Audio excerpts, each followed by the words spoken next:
Nothing says midlife crisis like a wife who loves her phone more than you and a birthday cake from Costco. But hey, at 42, I've learned to appreciate life's little ironies. My name's Grant Holloway, and if you're looking for a hero, you might want to keep scrolling. I'm just a software developer who thought he had it all figured out until his world went sideways faster than a Windows update. Before we dive deeper into this story, I have one small request. Please subscribe, drop a like, comment, and hit that hype button to boost this channel so more people can discover these incredible Reddit stories. The morning of my birthday started like any other Thursday in our picture-perfect suburban home in Millfield Heights.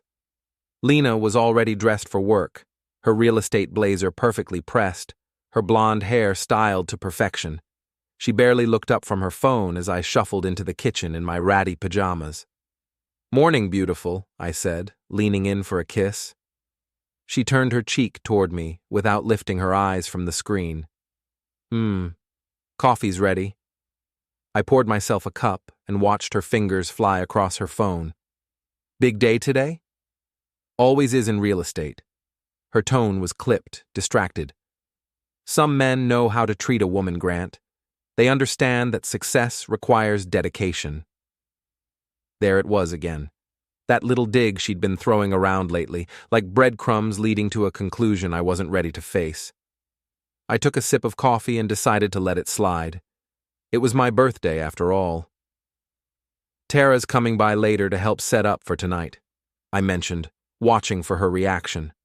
Lena's jaw tightened slightly.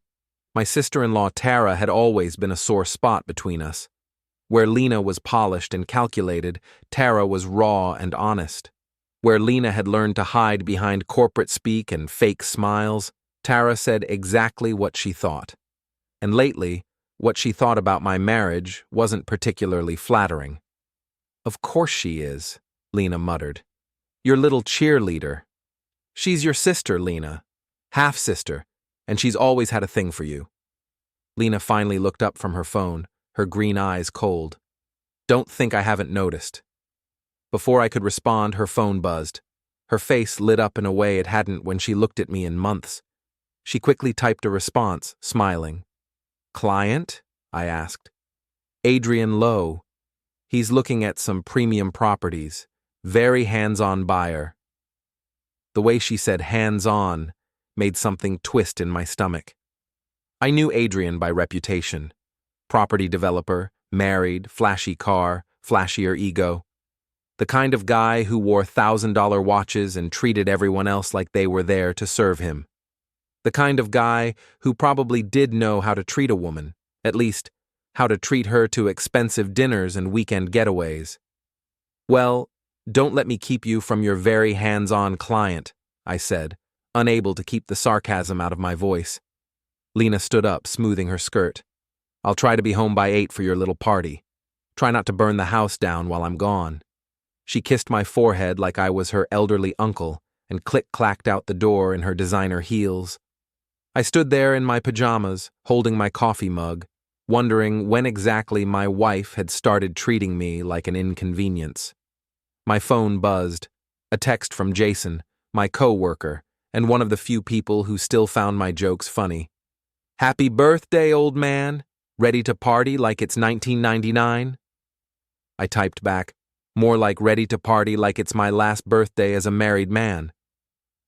I meant it as a joke. At least I thought I did. The day dragged on like a software installation from hell. I tried to focus on debugging code, but my mind kept wandering to Lena's behavior. The locked phone, the late nights, the way she'd started dressing up for client meetings more than she'd ever dressed up for our date nights. Around 3 o'clock, Jason rolled his chair over to my desk. He had that look, the one that said he had gossip, but wasn't sure he should share it. "What?" I asked without looking up from my screen. "Dude, I probably shouldn't show you this." "Then don't. But it's your birthday, and you deserve to know." Now he had my attention. Jason held out his phone, showing me a photo that had been posted to Instagram an hour ago. It was Lena and Adrian Lowe at Romano's, the expensive Italian place downtown. They were holding hands across the table, and Lena was laughing at something he'd said. The timestamp showed 12:47 p.m. I checked my phone. Lena had texted me at 12:30. Running late, client meeting going long, don't wait up for lunch. Shit, I muttered. I'm sorry, man. My girlfriend follows some real estate gossip account, and this popped up. The caption said something about Millfield's hottest power couple making deals over lunch. I stared at the photo until the pixels burned into my retinas. My wife of 15 years, holding hands with another man, looking happier than she'd looked with me in months, maybe years. You okay? Jason asked. Peachy. Nothing says happy birthday like finding out your wife is playing house with someone else. What are you going to do? I closed my laptop and stood up. I'm going home to set up for a party. And maybe, just maybe, I'm going to stop being such a pushover. The drive home was a blur of suburban streets and racing thoughts. By the time I pulled into my driveway, I'd made a decision. If Lena wanted to play games, I could play too. But first, I needed backup. Tara's car was already in the driveway when I got home. I found her in the kitchen, pulling party supplies out of shopping bags. She was wearing jeans and a fitted black t-shirt, her dark hair pulled back in a ponytail. At 36, she had the kind of natural beauty that didn't need makeup or designer clothes to make an impact. Hey, birthday boy, she said, giving me a hug that lasted a beat longer than it should have. You look like hell. Thanks. You always know just what to say to make a guy feel special. She studied my face. What happened? I showed her the photo on Jason's phone. Tara's expression went from concerned to furious in about 2 seconds. That snake, she said flatly. Tell me what you really think. I think you deserve better. I've been thinking that for years. She turned back to the party supplies, but I could see the tension in her shoulders. I also think it's about time you figured it out. Lena thinks you have a thing for me. Tara paused in her unpacking. Lena thinks a lot of things. Doesn't make them true. She looked at me over her shoulder. But it doesn't make them false either. The front door opened before I could process that statement. Lena's voice carried through the house. Grant, I'm home early. Thought I'd help with the party setup. Tara and I exchanged a look. Showtime, she whispered. Lena appeared in the kitchen doorway, still in her work clothes but slightly disheveled. Her lipstick was smudged, and there was a red mark on her neck that looked suspiciously like a hickey. Oh, she said, seeing Tara. You're here. Where else would I be? It's my brother-in-law's birthday. Tara's smile was sharp enough to cut glass. Right. Well, I'll just go change and then I can help. Don't bother, I said. We've got it covered. How was your client meeting? Lena's eyes flickered. Fine, productive. Adrian's very thorough. I bet he is. I kept my voice neutral, but Tara shot me a warning look. Lena disappeared upstairs, and I heard the shower start running. Tara moved closer to me, lowering her voice. She's washing off his cologne, she said. God, Grant, how long has this been going on? I don't know. Weeks? Months? I've been so buried in work I didn't want to see it. What are you going to do? Before I could answer, my phone buzzed. A text from an unknown number. Happy birthday, Grant. Hope you enjoy your party. A friend. Attached was another photo. This one showed Lena and Adrian in what looked like a hotel room. They were kissing, and Lena's hands were tangled in his hair. The timestamp was from 2 hours ago. I showed the photo to Tara. Her face went white. Jesus, she whispered. Someone's watching them. Or someone wants me to know what's going on. The shower was still running upstairs. I looked at Tara, really looked at her. She was beautiful, loyal, and she'd been right there all along while my wife was off playing games with other men. Tara, I started. Don't, she said. Not yet, not like this. When you're ready, really ready, then we'll talk. But right now, you need to decide what you want to do about her. She nodded toward the ceiling, where we could hear Lena moving around. "I want her gone," I said. The words surprised me with their intensity. "I want her out of my life, out of my house, and I want everyone to know exactly what kind of person she really is." Tara smiled, and there was something predatory in it. "Now you're talking. But we need to be smart about this. Lena's not going to go quietly. Then we'll make some noise." The shower stopped. We heard Lena's footsteps on the bathroom floor above us. "She's going to come down here and pretend to be the perfect wife," Tara said. "She's going to smile and play hostess and act like she didn't just spend the afternoon screwing another man." "Probably. Are you going to let her?" I thought about 15 years of marriage. 15 years of trying to be the perfect husband while she slowly checked out of our relationship. 15 years of making excuses for her behavior while she made plans with other men. "Not anymore," I said. Lena came downstairs 20 minutes later, transformed back into the perfect suburban housewife. She'd changed into a cocktail dress that showed off her figure, fixed her makeup, and styled her hair. She looked like she was ready for a magazine shoot, not a backyard birthday party. "You look nice," I said.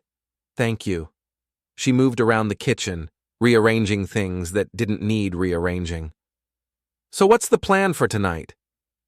"Nothing too crazy. Just some friends, some food, some drinks." "Sounds perfect." She smiled at me, and for a moment I almost forgot about the photos, almost forgot about the lies and the late nights and the way she'd been treating me like a roommate instead of a husband. Then her phone buzzed. She glanced at it and smiled. That same smile she'd had in the restaurant photo. "Client?" I asked. "Just Adrian confirming some details for tomorrow." She typed a quick response. "He's very thorough about follow-up." "I'm sure he is." The doorbell rang. Our first guests were arriving, and the party was about to begin. But as I watched Lena slip her phone into her purse, I realized the real party, the one where I finally stopped being a pushover, was just getting started. The party was in full swing by 7:30. Our backyard was filled with neighbors, co-workers, and a few old friends who'd made the effort to show up. Jason had brought his girlfriend, who kept shooting sympathetic looks in my direction. Word traveled fast in our social circle, apparently. Lena played the perfect hostess, refilling drinks and making small talk. To anyone watching, we looked like the ideal suburban couple celebrating another year of marital bliss. But I noticed things I'd been blind to before. How she checked her phone every few minutes, how she positioned herself so she could see the screen when she texted, how she laughed a little too loudly at other men's jokes while barely acknowledging mine. "You're staring," Tara said, appearing beside me with 2 beers. "Just observing." "She's been texting him all night." I took a long drink. "I know." "And you're just going to let her?" "For now." Tara studied my face. "You have a plan." "I'm working on it." Around 8:15, Lena's phone rang. She glanced at it, then at me. "I need to take this. Work emergency." She walked toward the house, pressing the phone to her ear. I caught fragments of her conversation as she passed. "Can't talk long. At Grant's party. Later tonight." "Work emergency my ass," Tara muttered. I excused myself and followed Lena into the house. She was in the kitchen, her back to me, speaking in low tones. "I know, baby. I miss you too." "No, he doesn't suspect anything. I can't wait to be done with all this." She turned and saw me standing in the doorway. Her face went pale. "I have to go," she said quickly into the phone. "The client will have to wait until tomorrow." She hung up and forced a smile. "Crisis averted. You know how demanding clients can be. Adrian Lowe seems particularly demanding." Her smile faltered for just a moment. "He's a perfectionist. It comes with the territory." "I'm sure it does." We stared at each other across the kitchen. The party continued outside, but in here the air was thick with unspoken truths. "I should get back to our guests," Lena said finally. "You do that." She brushed past me, and I caught a whiff of expensive cologne. Not mine. I rejoined the party, but my mind was elsewhere. I was calculating, planning, trying to figure out the best way to handle this situation. Divorce was inevitable at this point, but I wanted to do it right. I wanted to make sure everyone knew exactly why our marriage was ending. "Grant!" My neighbor Bob clapped me on the back. "Hell of a party, man! You and Lena sure know how to throw a bash." "Thanks, Bob. We try. 15 years of marriage and still going strong. That's rare these days." "It sure is." Bob wandered off to get another beer, and I felt Tara appear beside me again. "You're going to tell them, aren't you?" she said quietly. "Tell them what?" "The truth. About Lena. About what she's been doing." I watched my wife across the yard, laughing at something one of my coworkers had said. She looked beautiful, happy, perfect. No one would ever guess she was living a double life. "Not tonight," I said. "Tonight's not the right time." "When will be?" Before I could answer, Jason approached with his phone in his hand. He looked uncomfortable. "Grant, man, I hate to be the bearer of bad news again, but you need to see this." He showed me his screen. It was Instagram again, but this time it was Lena's account. She'd posted a photo from earlier in the day, the same restaurant, the same table, but this time it was just her, smiling at the camera. The caption read, "Business lunch at Romano's. Sometimes work feels like play when you're passionate about what you do. Real estate, living my best life. Blessed." "She cropped him out," Jason said quietly. I stared at the photo. She'd literally edited Adrian out of the picture and posted it like she'd been dining alone. The level of deception was almost impressive. "That's cold," Tara said, reading over my shoulder. "That's Lena." The party wound down around 10:30. People said their goodbyes, thanked us for a great time, and drifted off into the night. Soon it was just me, Lena, and Tara cleaning up the backyard. "Great party, honey," Lena said, stacking plates.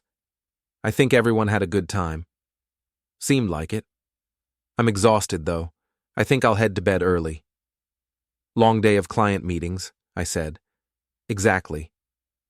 Tara was gathering empty bottles, but I could see her listening to every word. "Oh, before I forget," Lena continued, "I have an early showing tomorrow. I might not be here when you wake up." "With Adrian?" She paused in her plate stacking. "Among others. It's a group showing." "Of course it is." Lena went inside and I heard her footsteps on the stairs. Tara and I finished cleaning in silence. When we were done, we sat on the back deck with the last 2 beers. "She's not even trying to hide it anymore," Tara said. "Why should she? I've been such a pushover. She probably thinks I'll never figure it out." "But you have figured it out." "Yeah, I have." Tara turned to face me. "So what now?" I thought about the photos, the lies, the way Lena had been treating me like a convenient roommate while she played house with another man. I thought about 15 years of trying to make her happy while she slowly checked out of our marriage. "Now I stop being a pushover," I said. And I make sure everyone knows exactly what kind of person she really is." Tara smiled. "I was hoping you'd say that." "You'll help me?" "Grant, I've been waiting for you to wake up for years. Of course I'll help you." We sat in comfortable silence for a while, planning. By the time Tara left, we had the beginnings of a strategy. It wasn't going to be pretty, but it was going to be effective. I went upstairs around midnight. Lena was already asleep or pretending to be. Her phone was on the nightstand, face down. I'd never been the type of husband to snoop through his wife's phone, but desperate times called for desperate measures. I waited until her breathing was deep and regular, then carefully picked up her device. It was password protected, but I knew Lena. I tried her birthday. Nothing. Our anniversary. Nothing. Then, on a hunch, I tried Adrian's birthday. I'd looked him up online earlier and found his LinkedIn profile. Bingo. Her text messages were a goldmine of evidence, Months of conversations with Adrian, talking about their meetings, their plans, their feelings for each other. There were photos I wished I could unsee and messages that made my stomach turn. But there was also something else, something that made me pause. In a conversation from 3 weeks ago, Lena had written, "Grant's so clueless. Sometimes I think I could bring you home for dinner and he wouldn't notice." Adrian had responded, "Poor bastard. He has no idea what he's married to." And Lena, "He's sweet, but he's weak. You're everything he's not." I screenshotted everything, every message, every photo, every cruel comment about our marriage. By the time I was done, I had enough evidence to bury her in divorce court. I put her phone back exactly where I'd found it and slipped out of bed. I couldn't sleep next to her, not anymore. I went downstairs and spent the rest of the night on the couch, planning my next move. The sun was coming up when I heard Lena moving around upstairs. She came down 20 minutes later, already dressed for work. "You're up early," she said, not quite meeting my eyes. "Couldn't sleep." "Everything okay?" I looked at my wife of 15 years. She was beautiful, successful, and she was looking at me with what might have been genuine concern. For a moment, I almost felt sorry for what I was about to do. Then I remembered her text messages. "Everything's fine," I said. "Just thinking about the future." "Well, don't think too hard. You'll hurt yourself." She kissed my cheek and headed for the door. "I'll be late tonight. Big client dinner." "With Adrian?" She paused with her hand on the doorknob. "Among others." "Have fun." After she left, I called in sick to work and spent the morning preparing. I uploaded all the screenshots to a secure cloud account, made copies of everything, and started researching divorce attorneys. Then I called Tara. "It's time," I said, when she answered. "Time for what?" "Time to stop being the victim in my own life." There was a pause. "I'll be right over." By the time Tara arrived, I had everything laid out on the kitchen table. Photos, text messages, bank statements showing charges at expensive restaurants and hotels, the evidence of my wife's double life spread out like a crime scene. Tara whistled low. "Jesus, Grant. This is damning?" I was going to say heartbreaking, but damning works too. We spent the afternoon planning our strategy. It wasn't enough to just file for divorce. I wanted Lena to face consequences for what she'd done. I wanted her to lose more than just a husband. She didn't seem to want, anyway. "Her real estate license," Tara said suddenly. "What about it?" "She's been using company time and resources for personal relationships, meeting clients at expensive restaurants, probably charging it to the company. If her boss found out..." I smiled. "Mr. Fowler doesn't strike me as the forgiving type." "Not even a little bit." We crafted an email to Lena's boss, carefully worded to raise questions without making direct accusations. We attached some of the more damning screenshots, the ones that showed her client meetings were something else entirely. "You sure about this?" Tara asked before I hit send. "She made her choice," I said. "Now she gets to live with the consequences." I sent the email. Then we waited. Lena came home around 10 that night, smelling like wine and Adrian's cologne. She was in a good mood, humming as she kicked off her heels. "How was your client dinner?" I asked. "Productive. Very productive." She smiled at me, and I wondered if she was thinking about Adrian when she did it. "Adrian's ready to make some serious moves." "I bet he is." She went upstairs to shower, and I sat in the living room, waiting for tomorrow, waiting for the consequences of her choices to finally catch up with her. My phone buzzed. A text from an unknown number. Well played. But this is just the beginning. A friend. I stared at the message, wondering who my mysterious ally was. Someone else who knew about Lena's affair. Someone who wanted to help me bring her down. I texted back, "Who is this?" The response came immediately. "Someone who thinks you deserve better. Sleep tight, Grant." I went to bed that night with a smile on my face for the first time in months. Tomorrow, Lena's perfect little world was going to start cracking, and I was going to be there to watch it fall apart. I woke up to the sound of Lena's phone ringing at 6 a.m. She answered it on the second ring, her voice instantly alert. "Hello? What? No, that can't be right. I'll be there in 20 minutes. She hung up and started throwing on clothes. "Everything okay?" I asked, trying to sound concerned. "Mr. Fowler wants to see me first thing, some kind of emergency meeting." She was moving fast, her movements sharp with anxiety. "I have no idea what this is about." I had a pretty good idea, but I kept my face neutral. "I'm sure it's nothing serious." "It better not be. I can't afford any drama at work right now." She was out the door 10 minutes later, leaving a cloud of expensive perfume and barely controlled panic in her wake. I made coffee and waited for the fireworks to begin. Tara arrived around 8 with bagels and a satisfied smile. "Think she's figured it out yet?" she asked, settling in at the kitchen table. "If she hasn't, she will soon." My phone rang.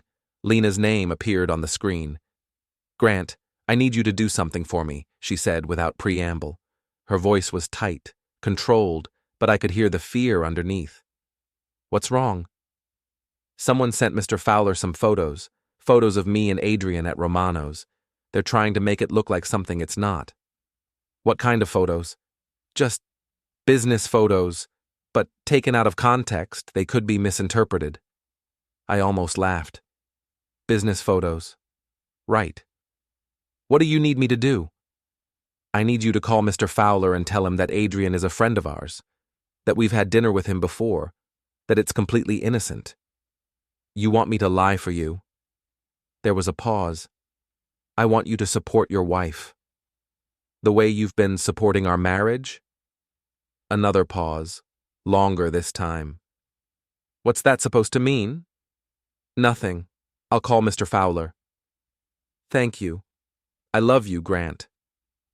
She hung up before I could respond, which was good because I wasn't sure what I would have said. Tara was watching me with raised eyebrows. "She wants you to cover for her?" "Apparently. Are you going to do it?" I thought about it for exactly 2 seconds. Hell no. Instead, I called Jason at work and told him I'd be taking another sick day. Then Tara and I settled in to watch Lena's world implode from the comfort of my kitchen. The next call came an hour later. This time, Lena was crying. "Grant, they suspended me. They suspended me pending an investigation." "What kind of investigation?" "They're saying I've been using company resources for personal relationships, that I've been meeting clients under false pretenses. It's insane." "Is it though?" "What? Is it insane, Lena, or is it accurate?" Silence. Then, "How can you ask me that? I'm your wife." "Are you? Because lately it feels more like I'm just the guy who pays half the mortgage while you play house with Adrian Lowe." I heard her sharp intake of breath. "I don't know what you think you know. I know about the hotel rooms. I know about the text messages. I know you've been lying to me for months." More silence. Then, in a smaller voice, "Grant, come home, Lena. We need to talk." She arrived 30 minutes later, her perfect composure finally cracked. Her makeup was smudged, her hair disheveled, and she looked like she'd been crying in her car. Tara had discreetly disappeared, but not before helping me arrange all the evidence on the dining room table. Photos, text messages, bank statements, everything laid out like a prosecutor's case. Lena walked into the dining room and stopped when she saw the display. "Jesus Christ, Grant. What is this?" "This is the truth. This is what our marriage has really been for the past 6 months." She moved closer, her eyes scanning the evidence. I watched her face as she recognized each piece, the restaurant photos, her own text messages, the hotel receipts. "You went through my phone," she said quietly. "I did." "You had no right." "I had every right. You're my wife, or at least you were supposed to be." She sank into a chair, staring at the table. How long have you known? Does it matter? It matters to me. Jason showed me the first photo yesterday, at my birthday party, while you were playing the perfect hostess and texting your boyfriend. Lena flinched. He's not my boyfriend. What is he then? She was quiet for a long moment. He's complicated. No, Lena. He's simple. He's a married man. You've been screwing behind my back while I've been working 60-hour weeks to pay for the lifestyle you love so much. It wasn't supposed to happen like this. How was it supposed to happen? She looked up at me, and for a moment, I saw the woman I'd married 15 years ago. Young, vulnerable, uncertain. But that moment passed quickly. I don't love you anymore, she said quietly. I haven't for a long time. The words hit me like a physical blow, even though I'd been expecting them. When? I don't know. Gradually. You became so predictable, so safe, so boring. So you decided to find excitement with someone else's husband. Adrian makes me feel alive again. He makes me feel like a woman, not just a wife. And what am I supposed to do with that information? Lena straightened up, some of her old defiance returning. I want a divorce. Good. So do I. She blinked, clearly not expecting that response. You do? Lena, I've spent the last 15 years trying to make you happy. I've worked extra hours to pay for your clothes, your car, your spa treatments. I've supported your career, even when it meant eating dinner alone most nights. I've been the perfect husband to a woman who checked out of our marriage years ago. Grant, I'm done. I'm done being taken for granted. I'm done being treated like a roommate who pays the bills. And I'm definitely done being married to someone who thinks so little of me that she'd rather lie than just ask for a divorce. Lena stared at me like she was seeing a stranger. What happened to you? I grew a backbone. She stood up, smoothing her skirt. Some of her old composure was returning. Fine. If that's what you want, I'll have my lawyer draw up papers. Don't bother. I already filed this morning. Her mouth fell open. You what? I filed for divorce. Irreconcilable differences, adultery, the whole 9 yards. You should be served by the end of the week. You can't do that without telling me. Actually, I can. And I did. Lena's face went through several expressions: shock, anger, fear, and finally, calculation. You think you're going to take me to the cleaners in court? Good luck with that. I make more money than you do. Not anymore, you don't. The realization hit her like a slap. Without her real estate job, she had no income. No way to pay for the lifestyle she'd become accustomed to. No way to keep up with Adrian's expensive tastes. This is temporary, she said, but her voice lacked conviction. The suspension won't last long. Maybe not, but the investigation will. And when they find out you've been using company credit cards to pay for hotel rooms with Adrian, the suspension might become permanent. Her face went white. How did you... I'm not as stupid as you think I am, Lena. I never was. She grabbed her purse and headed for the door. I'm going to stay with my sister for a few days, until we can figure out the living arrangements. Actually, you're going to stay with Mara. Tara doesn't want you in her house. Lena spun around. She told you that? She told me a lot of things. Apparently, she's been watching you destroy our marriage for months, waiting for me to wake up. That snake has always been jealous of me. No, Lena, she's been protective of me. There's a difference. After Lena left, I sat in the quiet house and tried to process what had just happened. 15 years of marriage ended in a 20-minute conversation. It should have felt more dramatic, more final.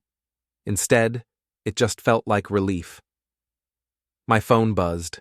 Another text from my mysterious friend. Phase 1 complete. Ready for Phase 2? I stared at the message, then typed back, What's Phase 2? Making sure everyone knows what kind of person she really is. Are you in?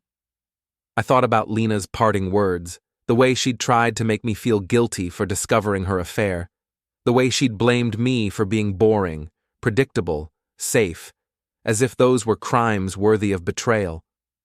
"I'm in," I typed. "Good. Check your email in 1 hour." I spent the next hour cleaning up the evidence from the dining room table, but I kept copies of everything. Something told me I was going to need them. Exactly 1 hour later, my email chimed. The message was from a Gmail account I didn't recognize, with the subject line, Phase 2. Inside was a detailed plan for systematically destroying Lena's reputation and her relationship with Adrian. It was thorough, creative, and completely legal. Whoever my anonymous ally was, they knew what they were doing. I read through the plan twice, then picked up my phone and called Tara. "How do you feel about getting a little revenge?" I asked when she answered. "I thought you'd never ask." "Good, because things are about to get interesting." The plan was elegant in its simplicity. Instead of just letting Lena slink away to lick her wounds, we were going to make sure everyone in her professional and social circle knew exactly what kind of person she was. But we were going to do it smart, legal, and with maximum impact. Phase 2 began with social media.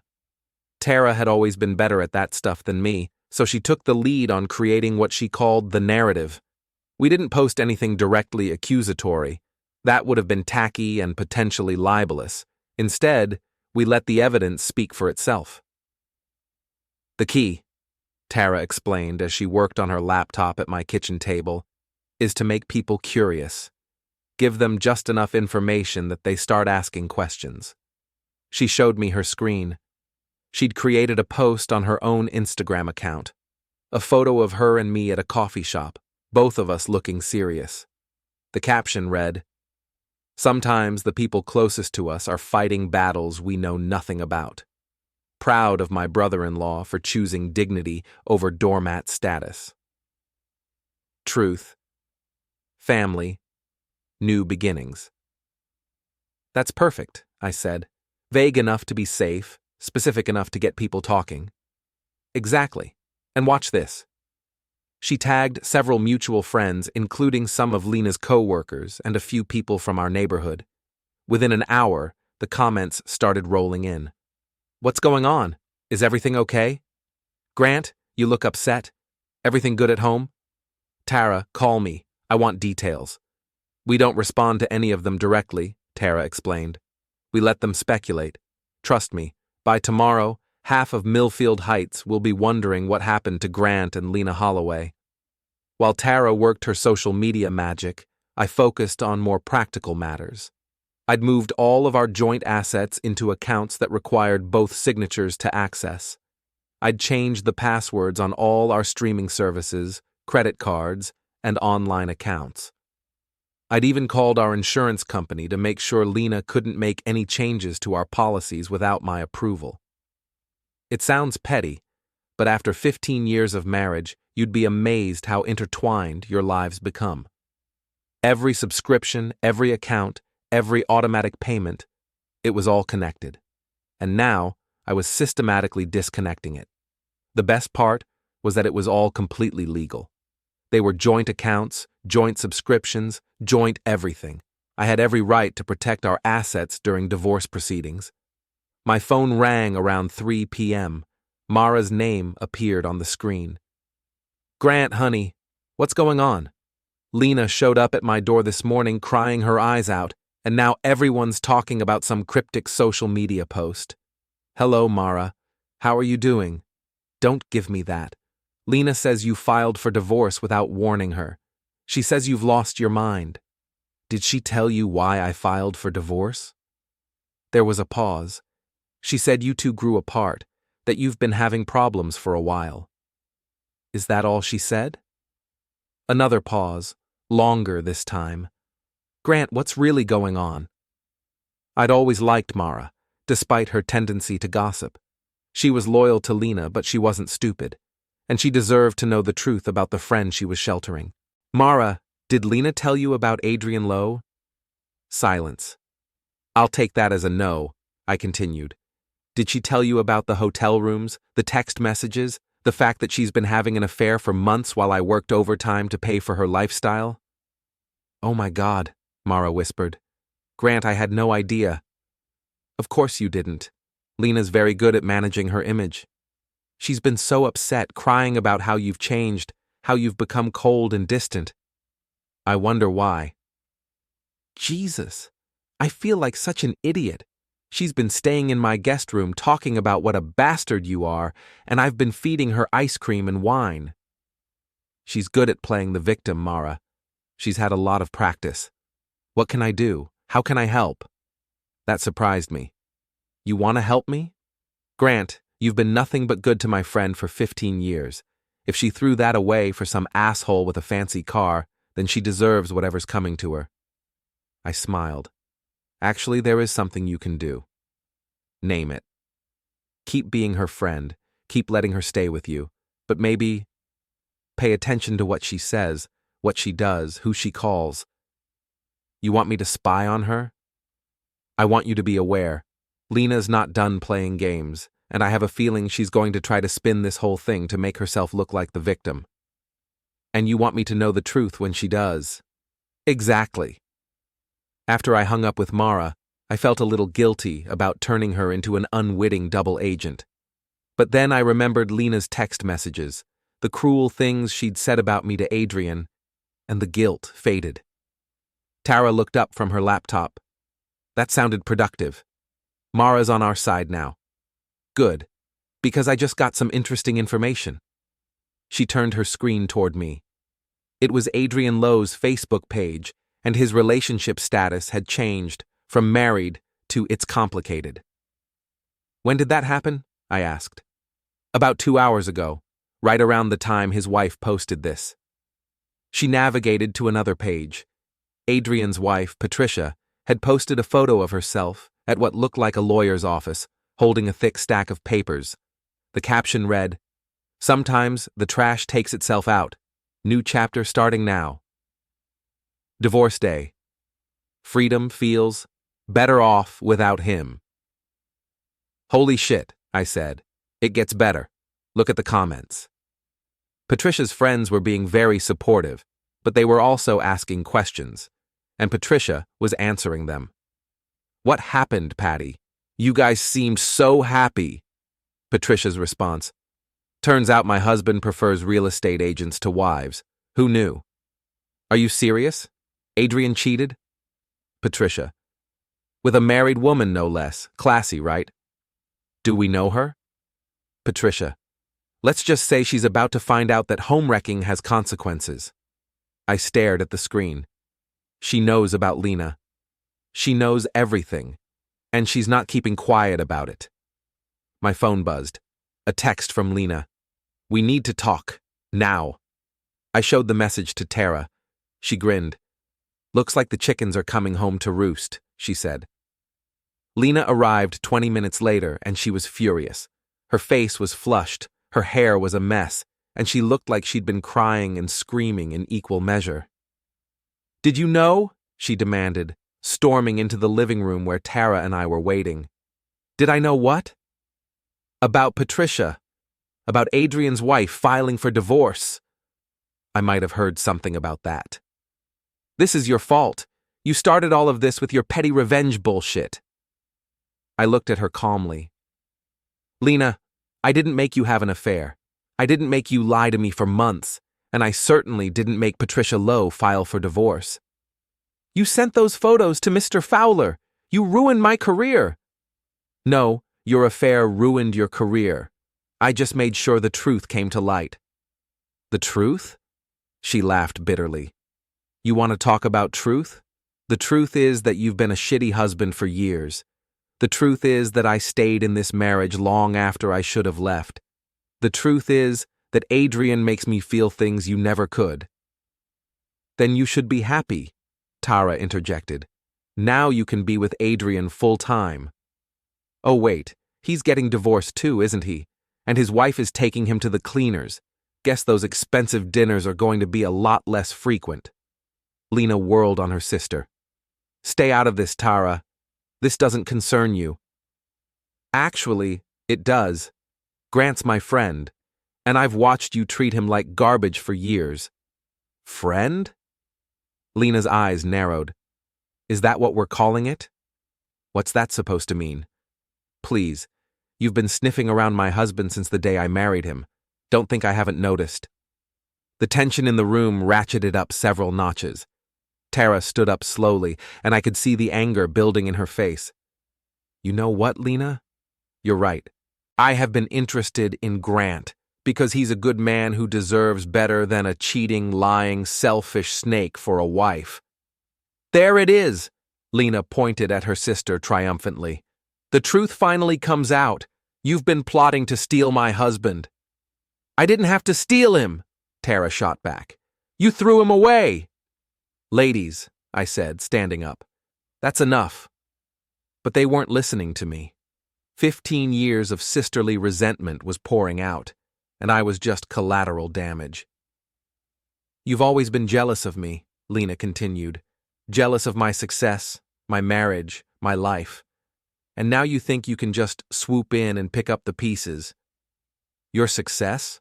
Tara laughed. You mean the job you just lost? Your marriage? You mean the one you destroyed with your affair? Your life? You mean the one that's currently falling apart because you're a selfish, destructive person? At least I'm not a pathetic spinster who's so desperate for a man that she'll steal her sister's husband. That was the line too far.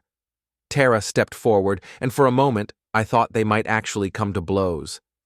But then Lena's phone rang. She looked at the screen, and her face went pale. It's Adrian. She answered it, and even from across the room, I could hear him yelling. Something about his wife, his lawyer, and a very expensive divorce settlement. Adrian, calm down, Lena said. We can figure this out. More yelling. Then, what do you mean it's over? The conversation continued for another minute, with Lena's face getting paler and paler. Finally, she hung up. Let me guess, Tara said. Prince Charming decided you're not worth the trouble?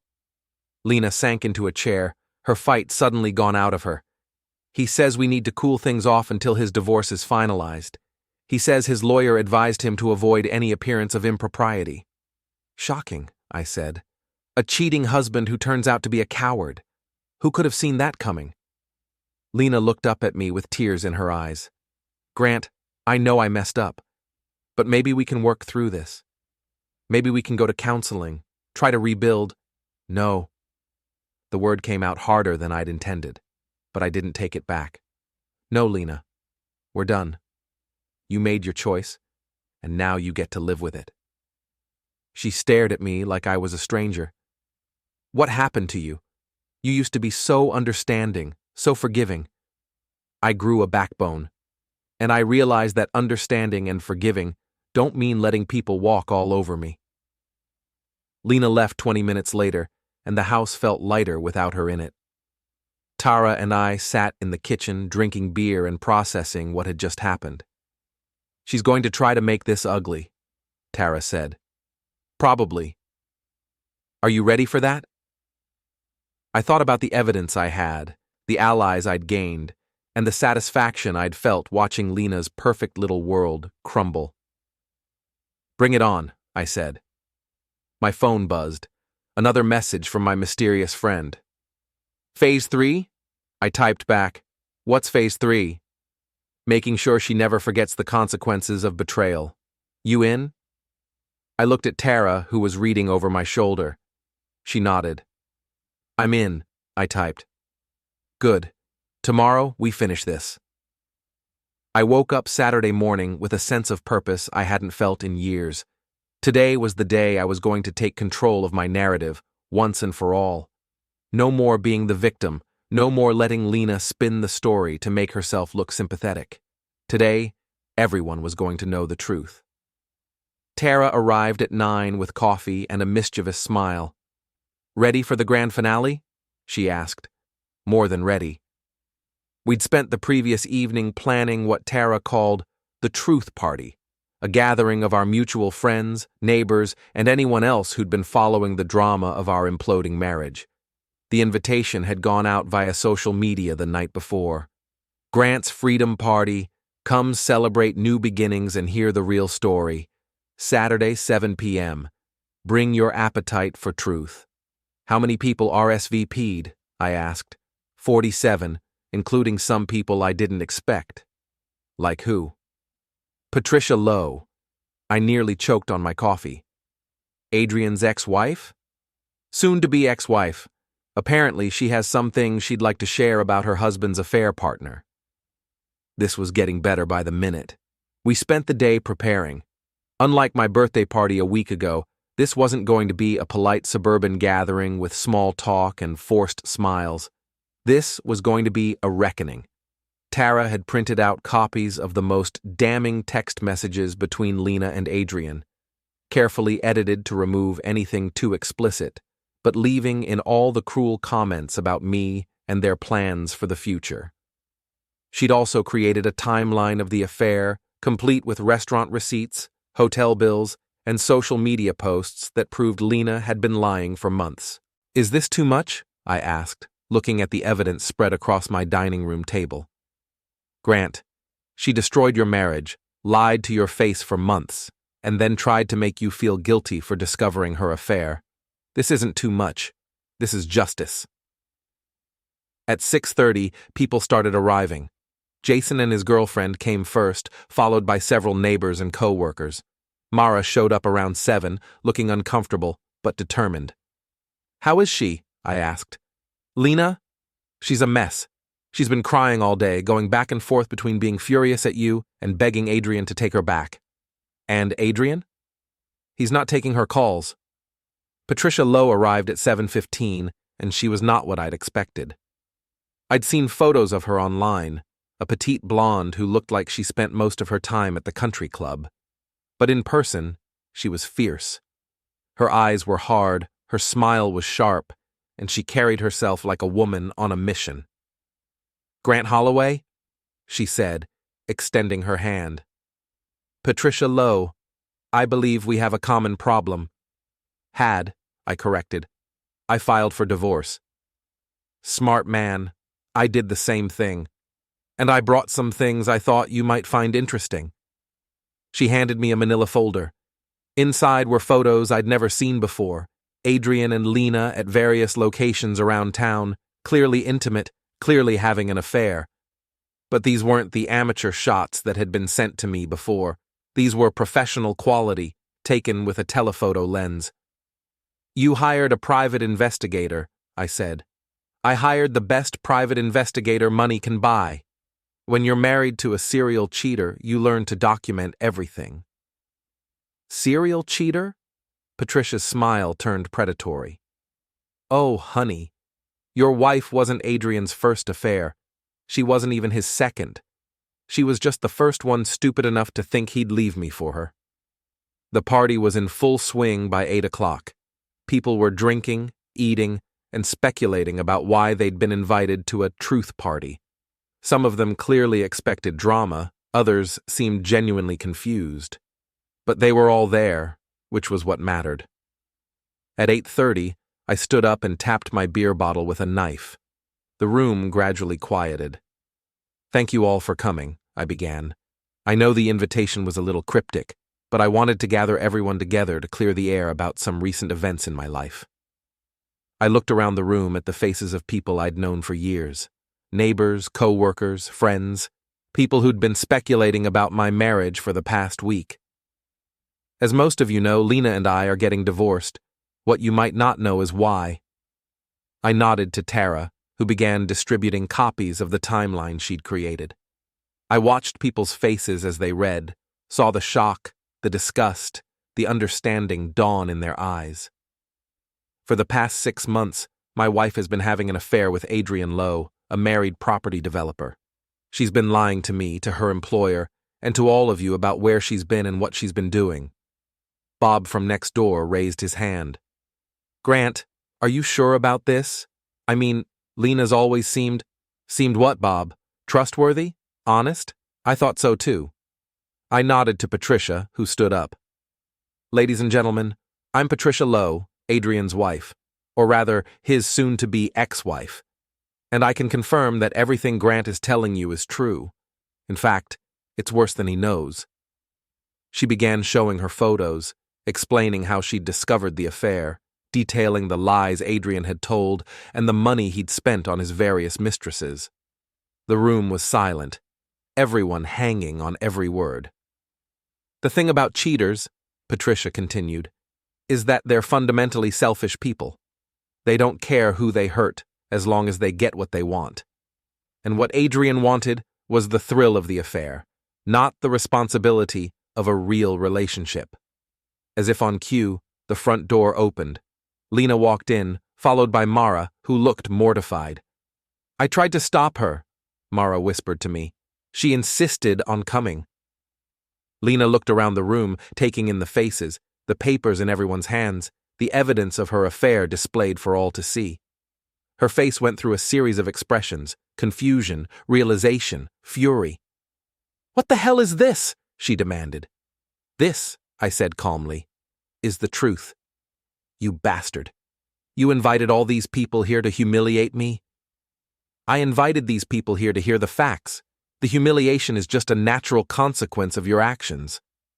Lena looked around the room again, seeing the judgment in every face. Some people looked angry, others disappointed, but no one looked sympathetic. "These people don't know the whole story," she said, her voice rising. "They don't know how you've been as a husband. How boring, how predictable, how faithful," Tara interrupted, standing up. "How loyal, how hard-working." "Stay out of this, Tara." "No, I'm done staying out of this. I'm done watching you destroy good people because you're too selfish to appreciate what you have." The sisters faced off in the middle of my living room, and I could feel the tension ratcheting up. This was the confrontation that had been building for years. "You want him so badly?" Lena said. "Take him. But don't pretend this is about justice or truth. This is about you finally getting what you've always wanted." "What I've always wanted," Tara said, "is for my sister to stop being a selfish, destructive person. But since that's apparently impossible, I'll settle for making sure Grant knows he deserves better." "Better? Better than what?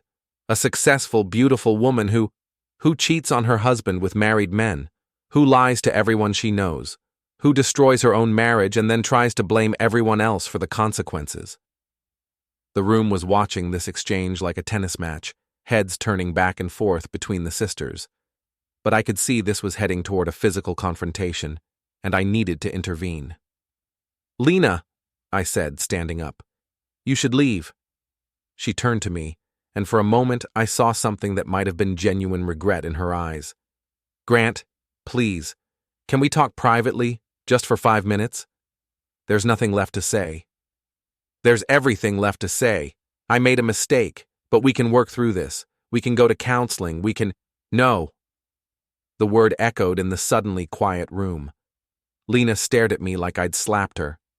"No, Lena, we can't work through this. You didn't make a mistake. You made a series of deliberate choices over the course of months. You chose to lie to me. You chose to betray our marriage.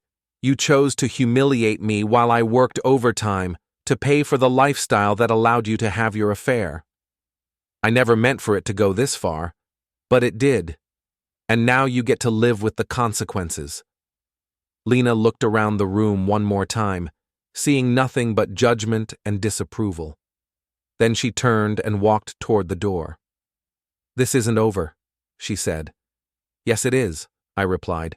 "It's been over for months. I'm just the last one to figure it out." After Lena left, the party took on a different energy. People were more relaxed, more talkative. Several neighbors came up to me to express their support, to say they'd had their suspicions but hadn't wanted to interfere. Patricia Lowe stayed until almost midnight, sharing war stories about dealing with cheating spouses and offering advice about divorce proceedings. By the time she left, I felt like I had a genuine ally in the battle ahead. "That was intense," Jason said as we cleaned up the aftermath. "But necessary," Tara added. "Now everyone knows the truth. Lena can't spin this to make herself look like the victim." I looked around my house, our house, soon to be just my house, and felt something I hadn't experienced in months: peace. The truth was out, the lies were exposed, and I was finally free to move forward with my life. My phone buzzed. One last message from my mysterious friend. "Well done. She'll never recover from this." I typed back, "Who are you?" The response came immediately. "Someone who's been waiting for you to find your backbone. Sleep well, Grant.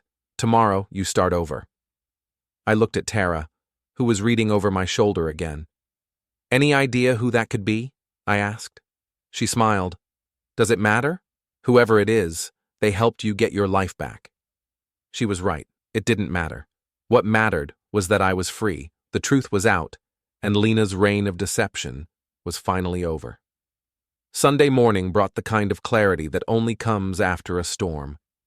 I woke up in my own bed, in my own house, with no lies to untangle and no deceptions to navigate. For the first time in months, I felt like myself again. Tara had spent the night sleeping in the guest room. We'd stayed up until 3 a.m., talking through everything that had happened, planning for the divorce proceedings, and just enjoying the freedom of not having to watch our words or hide our friendship. I found her in the kitchen, making breakfast and scrolling through her phone. "You're famous," she said, showing me her screen. Someone had recorded parts of last night's confrontation and posted it to social media. The video showed Lena's dramatic entrance, her argument with Tara, and her final exit. It had been shared dozens of times already, with comments ranging from supportive to savage. "Jesus," I said. "Is this good or bad?" "For you? Good. For Lena? Very, very bad." She scrolled through the comments, reading some of them aloud.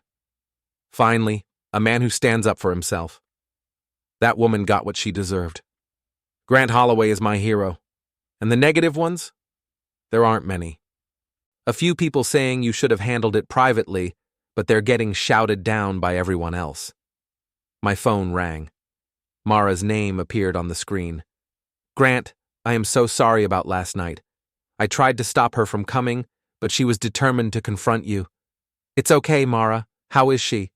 "Honestly, she's a wreck. She spent the night crying, calling Adrian, trying to figure out how to fix this, but I don't think there's any fixing it." "Probably not." "Grant, I need to tell you something. Last night, after we got home, Lena called Adrian. I could hear his side of the conversation and, well, he basically told her it was over. Permanently. He said being associated with her was damaging his reputation and his divorce settlement. I felt a moment of something that might have been sympathy for Lena, but it passed quickly. What did she say? She begged. It was hard to watch, but he was pretty clear. He's done with her. After I hung up, Tara and I spent the morning fielding calls and texts from people who'd seen the video or heard about the party. The response was overwhelmingly supportive, which surprised me. I'd expected at least some people to think I'd gone too far. "You have to understand," Tara explained. "Everyone's been watching your marriage for years. They've seen how hard you've worked, how devoted you've been, and they've probably suspected that Lena wasn't as committed as you were. So this was just confirmation? This was vindication, for you and for everyone who's ever been cheated on." Around noon, my phone buzzed with a text from an unknown number, but I recognized the sender by now. "Check your email. Final gift." I opened my laptop and found a message with a large attachment. It was a video file, professionally edited, showing Lena and Adrian's entire affair in chronological order: restaurant visits, hotel entrances, intimate moments in parking lots, everything documented with timestamps and locations. "Holy shit," Tara breathed, watching over my shoulder. "This is like a surveillance documentary. Who has access to this kind of footage?" "Someone with resources. Someone who's been planning this for a long time." The video was devastating. It showed not just the physical affair, but the emotional betrayal. Lena laughing at things Adrian said, looking at him the way she used to look at me, being affectionate in ways she hadn't been with me in years. But it also showed something else. Adrian's pattern of behavior. There were clips of him with other women, other affairs, other betrayals. Whoever had compiled this had been watching him for a long time. This isn't just about you and Lena, Tara realized. This is about taking down Adrian, too. My phone rang. Patricia Lowe's name appeared on the screen. Grant, did you get an interesting email this morning? You got the video, too? I got the video and I got something else. A complete financial breakdown of Adrian's assets, his hidden accounts, and his spending on various affairs over the past 3 years. From who? I have no idea. But whoever it is, they just handed me everything I need to take Adrian for every penny he's worth. After Patricia hung up, I sat staring at my laptop screen. The video was still playing, showing my wife's betrayal in excruciating detail. But instead of feeling hurt or angry, I felt satisfied. This was justice, pure and simple. You're going to release it, aren't you? Tara asked. I'm thinking about it. What's holding you back? Once this goes public, there's no taking it back. Lena's life will be completely destroyed. She destroyed her own life. You're just documenting it. I thought about that for a moment. Tara was right. I hadn't created this situation. I just refused to enable it anymore. Everything in that video was true. Everything was documented fact. If the truth destroyed Lena's reputation, that was a consequence of her choices, not mine. Do it, I said. Tara took over the technical aspects, uploading the video to multiple platforms and social media sites. She added a simple caption: "The truth about adultery and its consequences. For anyone who's ever been betrayed by someone they trusted." Within hours, the video was everywhere. It had been shared hundreds of times, viewed thousands of times, and the comments were brutal. People were tagging Lena, tagging Adrian, tagging their employers and social circles. My phone started ringing nonstop. Reporters, bloggers, people wanting interviews or statements. I ignored them all. The video spoke for itself. But there was one call I did take. Mr. Fowler, Lena's former boss. "Mr. Holloway, I wanted to call and thank you." "Thank me?" "For bringing this situation to our attention. We've completed our investigation, and Mrs. Holloway's employment has been terminated permanently. She violated multiple company policies regarding client relationships and expense accounts." "I'm sorry it came to that." "Don't be. What she did was inexcusable, and it could have exposed the company to serious liability issues. You did the right thing." Around 6 p.m., Lena called. I almost didn't answer, but curiosity got the better of me. "Grant, please, you have to take down that video." "I don't have to do anything, Lena. It's destroying my life. I can't get a job. I can't go anywhere without people recognizing me. I can't." "You can't what? Live with the consequences of your actions? This is beyond consequences. This is public humiliation." "Yes, it is. And you earned every second of it." She was crying now, but I felt nothing. No sympathy, no regret, no desire to comfort her. She'd made her choices, and now she was living with them. "I'm sorry," she said through her tears. "I'm so sorry for everything. I know I hurt you. I know I was wrong. But please, please don't let this destroy me completely. Lena, you destroyed yourself. I just stopped covering for you. What can I do? How can I fix this?"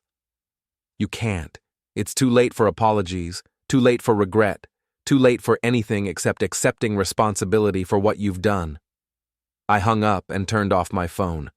I was done talking to Lena, done explaining myself, done being the target of her manipulation and guilt trips. Tara found me on the back deck, watching the sunset. "How do you feel?" she asked. "Free," I said without hesitation. "For the first time in years, I feel completely free." "And about us? About what happens next?" I looked at her, really looked at her. She was beautiful, intelligent, loyal, and she'd stood by me through the worst period of my life. She'd helped me find my backbone, helped me reclaim my dignity, helped me see that I deserved better than what I'd been settling for. "What happens next?" I said. is that I take some time to figure out who I am when I'm not trying to save a marriage that was already over. And then, when I'm ready, maybe we explore what we could be together. She smiled. I can wait. You shouldn't have to wait. You should be with someone who's completely available, emotionally and legally. Grant, I've been waiting for you to see your own worth for years. A few more months won't eliminate me. We sat in comfortable silence as the sun disappeared behind the trees. My phone, still turned off, sat on the table between us. I knew when I turned it back on, there would be dozens of messages, calls, notifications. The video would continue to spread, the story would continue to unfold, and Lena would continue to face the consequences of her choices. But for now, in this moment, there was just peace. The storm was over. The truth was out. And I was finally free to start building the life I actually wanted instead of the one I thought I was supposed to want. Tara reached over and took my hand. Happy late birthday, Grant. I squeezed her fingers and smiled. Best birthday present ever. The next morning brought a final surprise. I woke up to find an envelope that had been slipped under my front door sometime during the night. Inside was a single sheet of paper with a handwritten note. Grant, you deserved to know the truth, and you deserved better than what you were getting. I'm glad you finally found your backbone. The video and evidence came from Patricia Lowe's private investigator, but I was the one who made sure you got copies of everything. I've been watching this situation unfold for months, waiting for you to wake up. Consider this my gift to a good man who was being taken advantage of by people who didn't deserve him. Tara. I stared at the note, reading it twice before the implications sank in. Tara had been my mysterious ally all along. She'd been orchestrating my revenge, guiding me toward the truth, helping me find the strength to fight back. I found her in the kitchen, making coffee like nothing had happened. So, I said, holding up the note. Want to explain this? She looked at the paper and shrugged. I got tired of watching you get walked on. How long have you known about the affair? Months. I saw them together at a restaurant downtown, did some digging, confirmed what I suspected. And you didn't tell me? Would you have believed me? Or would you have found some way to excuse her behavior and blame yourself? She was right, and we both knew it. If she'd come to me 6 months ago with accusations about Lena, I would have defended my wife and probably damaged my relationship with Tara in the process. So, you decided to manipulate me into discovering it myself. I decided to help you find your backbone and see the truth with your own eyes. I should have been angry about the manipulation, but I wasn't. Everything Tara had done had been designed to help me, to protect me, to give me the tools I needed to reclaim my life. Thank you, I said. For what? For caring enough to fight for me when I wouldn't fight for myself. She smiled. That's what family does. Is that all we are? Family? For now, but ask me again in 6 months when your divorce is final and you've had time to figure out who you are as a single man. I pulled her into my arms and kissed her forehead. I love you, Tara. I love you too, but I love you enough to wait until you're really ready. 3 months later, my divorce was finalized. Lena got almost nothing, no alimony, minimal assets, and a reputation that made finding new employment nearly impossible. Adrian's divorce was even messier, with Patricia taking him for everything he was worth. The video had over 1 million views across various platforms and had become something of a cautionary tale about infidelity and its consequences. I'd received hundreds of messages from people sharing their own stories of betrayal and thanking me for showing them that they didn't have to be victims. 6 months after that, I proposed to Tara on the anniversary of my birthday party, the night that started it all. She said yes, of course. We'd been building toward this moment for years, and it felt like the most natural thing in the world. Our wedding was small, intimate, and filled with people who'd supported us through the chaos of the previous year. Patricia Lowe was there, having become a genuine friend. Mara was there too, having completely cut ties with Lena after learning the full extent of her deception. Lena wasn't there, obviously. Last I heard, she'd moved to another state, trying to rebuild her life away from the wreckage of her reputation.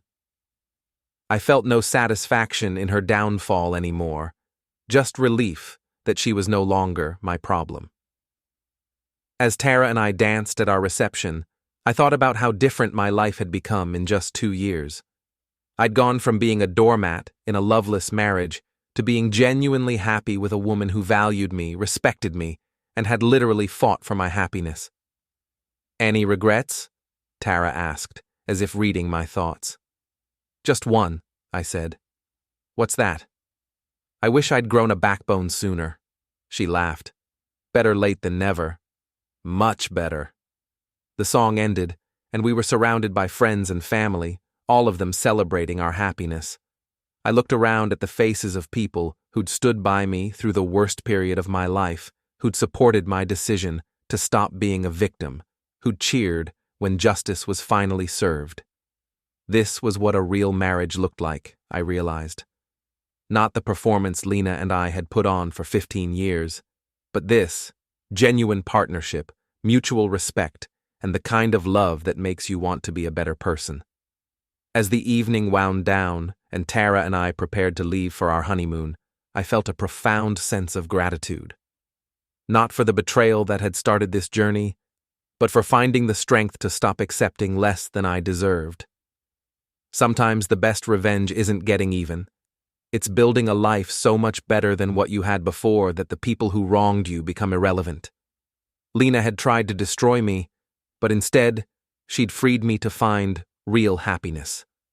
And as Tara and I drove away from our reception, heading toward our new life together, I realized that was the best possible outcome of all.